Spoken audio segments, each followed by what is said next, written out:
One really good example, you can check them out at asapconnections.org, I think. I think that's a good model, maybe to branch out into other types of goods. I can talk about some of the stuff that we're doing in regards to local branding. Nobody's really checked out, everybody know what carbon offsets are, renewable energy credits, all that kind of stuff. Make you feel better about driving your car around.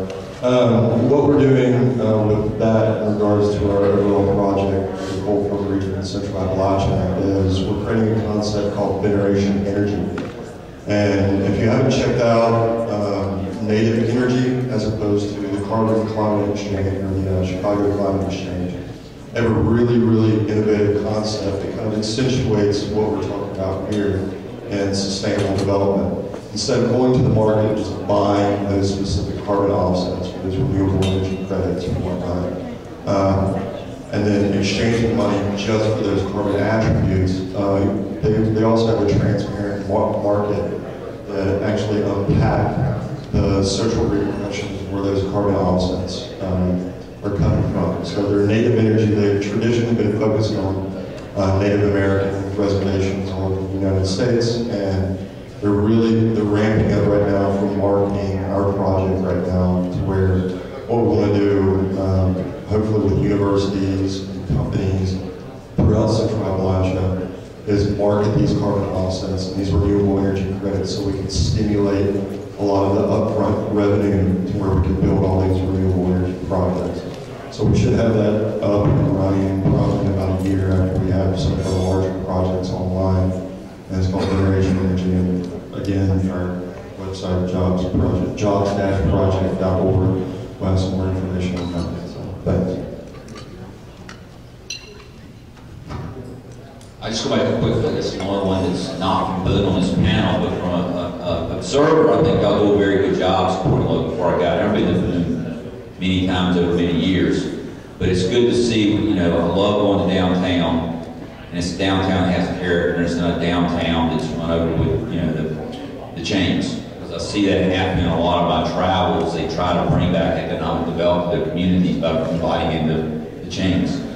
And I travel a lot, so I mean, I don't get excited to go into McDonald's. I got McDonald's, so I'm not going to go to another McDonald's or a Subway or whatever, or Starbucks car, you know. So you seem to be doing a good job, and it's exciting to travel around, you know, the state and the country, see communities are doing it. Corporal Port County is doing a good job of connecting local. You know, where I live in Burlington, we've got a lot of work ahead of us. It's good to see your local government officials here supporting this stuff, because it's kind of, you know, I'm on our Chamber of Commerce board, and we describe local as long as it's involved in Alamance County is how they describe local. So shopping at Walmart in Alamance County is better than Walmart in the county beside. So that's, anyway, we got a lot of work to do in our community in definition of local. But that's why I've become a member of those organizations, so I can hopefully, you know, create change from the inside and show the benefit of local. But I think what I see, you're doing a good job from the food aspect, the retail aspect of the community, but that's what it's all about.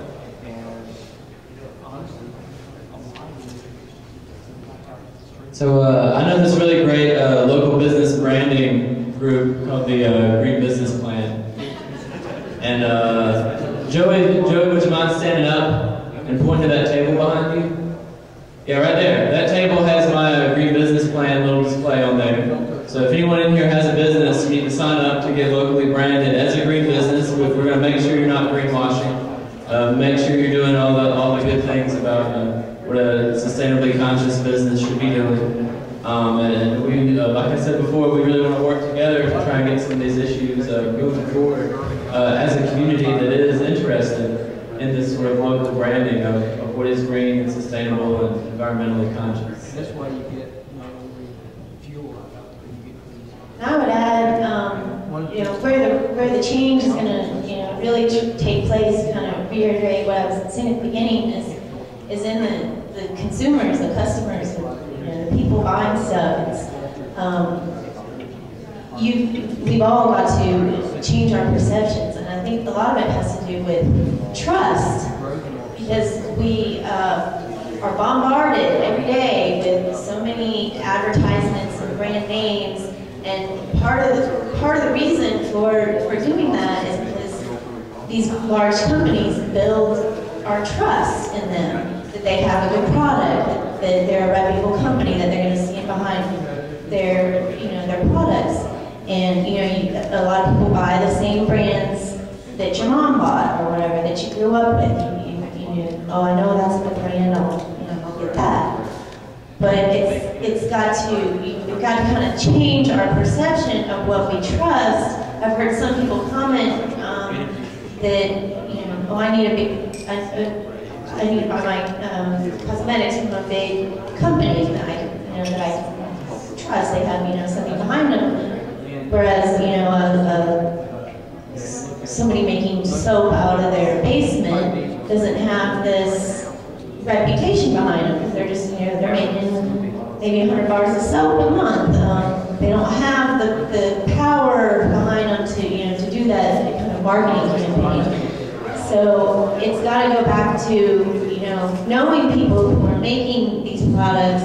These are your neighbors. You got to be able to talk to somebody and trust your neighbor and know that they're doing a good job, that they're taking the right steps in their production and safety, and that if there's a problem with the product, that they'll stand behind it, and kind of change our perception of what we trust, and from being these big companies with these big marketing campaigns and trusting that to seeing there's maybe some things in these companies that we shouldn't be trusting. So. It's okay. We can open it up to questions from the audience. Raise your hand. So you're I have a question. Crystal. So the idea of local is absolutely beautiful. We're seeing it pop up everywhere. And I said this today. I was in West Virginia this weekend, and I was looking at the paper, and it was a section on where your local businesses were steered. So talking about this education gap, it's like, how can we prevent what happened in, that disconnect that happened in the 70s with, it was all the COVID kind of, it happens sometimes with recycling when people find out that they actually dump it. So it's like, once people understand that Sears is in the local section, I think they're doing good, but then they find out that they're not, and they get disenfranchised or they lose trust. It's like, how do we begin, a lot of us know this, but do we begin a dialogue or not, and let it go, do we trust that people will get educated? Like, how do we educate people without, I don't know, I'm not really even sure what the question is. How we get that trust and build trust. Okay, the question is building trust while creating the education around local, what local is, and not disenfranchising people who thought they knew what local is, and now, it's hard to keep up with the latest ego thing. Are you doing the right thing? Or yesterday it was right, and now you're a monster. So how to educate without disenfranchising people. And I think, in my experience, a lot of people are starting from scratch, basically, from the very beginning. Like Debbie, and her business was started by a group of local mothers, correct? I mean, maybe I'm making stuff up. But a group of local mothers who wanted to have sustainable goods for their families, and so they created a business around that. And then, from the farmers' end, like I was saying earlier, there are farmers in this county who've been doing organic food for 30, 40 years now. And so it's just a matter of them building on the inertia of new farmers coming in and reaching out to people on an individual basis, one-on-one, the kind of community building that a lot of people in this room do, which is backbreaking, heartbreaking, really difficult, but on an individual level, that's how, like Debbie was saying, you create the trust. If they know who to go back to, then they know who to complain to if they start feeling like something's not right. So in my experience, it's just been really having to start from the ground, from nothing, and keeping on an individual level, so that it's not just messages and conflicting messages, but people that you go back to and can talk to.